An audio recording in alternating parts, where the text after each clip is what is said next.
ദിവസങ്ങൾ നീണ്ട സമരം കണ്ടില്ലെന്ന് നടിച്ച സർക്കാരിന് കടുത്ത താക്കീത് നൽകി തലസ്ഥാനത്ത് അണപൊട്ടി സ്ത്രീരോക്ഷം. നൂറുകണക്കിന് ആശാ വർക്കർമാരാണ് കൊടും ചൂടിൽ തളരാതെ അവകാശ പോരാട്ടത്തിനായി നിയമസഭാ മാർച്ചിൽ അണിനിരന്നത്.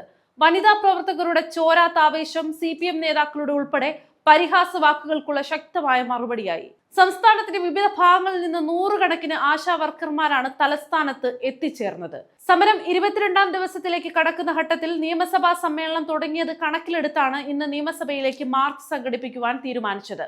ഓണറേറിയവും ഇൻസെന്റീവ് കുടിശ്ശികയും സർക്കാർ അനുവദിച്ചെങ്കിലും ഓണറേറിയം വർദ്ധിപ്പിക്കുക, ഉപാധികൾ പിൻവലിക്കുക, വിരമിക്കൽ ആനുകൂല്യം നൽകുക തുടങ്ങിയ ആവശ്യങ്ങൾ അംഗീകരിക്കാതെ സമരത്തിൽ നിന്ന് പിന്നോട്ടില്ലെന്ന നിലപാടിലാണ് സമരസമിതി. കോൺഗ്രസ് ഉൾപ്പെടെ സമരത്തിന് പിന്തുണയുമായി രംഗത്തെത്തിയിരുന്നു. അതേസമയം ആശ എന്നത് കേന്ദ്ര പദ്ധതിയാണെന്ന് ആരോഗ്യമന്ത്രി വീണ ജോർജ് നിയമസഭയിൽ പറഞ്ഞു. ആശാ വർക്കർമാരെ സന്നദ്ധ പ്രവർത്തകരായാണ് പദ്ധതി വിഭാവനം ചെയ്തിരിക്കുന്നത്. അവരെ തൊഴിൽ നിയമത്തിന്റെ പരിധിയിൽ കൊണ്ടുവരണമെന്ന നിലപാടാണ് സംസ്ഥാന സർക്കാരിനുള്ളത്. ഇക്കാര്യം കേന്ദ്ര സർക്കാരിനോട് ആവശ്യപ്പെടും. രാജ്യത്ത് ഏറ്റവും കൂടുതൽ ഓണറേറിയമായ 7000 രൂപ നൽകുന്നത് കേരളത്തിലാണ്.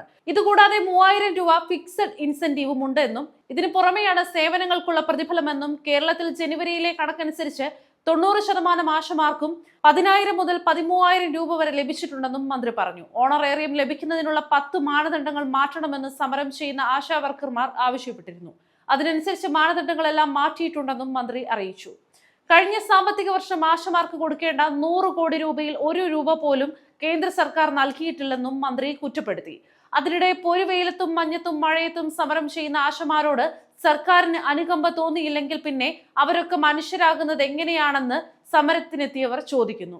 നിങ്ങൾ എന്ത് കമ്മ്യൂണിസ്റ്റ് ആണെന്നാണ് മുഖ്യമന്ത്രിയോട് ചോദിക്കാനുള്ളതെന്ന് ആശാ വർക്കർമാരുടെ സമരത്തിന് ഐക്യദാർഢ്യം പ്രഖ്യാപിച്ച് പ്രതിപക്ഷ നേതാവ് VD സതീശൻ ചോദിച്ചു. സമരം ചെയ്യുന്ന തൊഴിലാളികളെ അപമാനിക്കുകയും അധിക്ഷേപിക്കുകയും ചെയ്യുന്നതാണോ കമ്മ്യൂണിസ്റ്റ് രീതിയെന്നും ആരോടാണ് യുദ്ധപ്രഖ്യാപനമെന്നും തീവ്ര വലതുപക്ഷ ഭരണമാണ് കേരളത്തിൽ നടക്കുന്നതെന്നും സമരസ്ഥലത്തെത്തിയ VD സതീശൻ പറഞ്ഞു.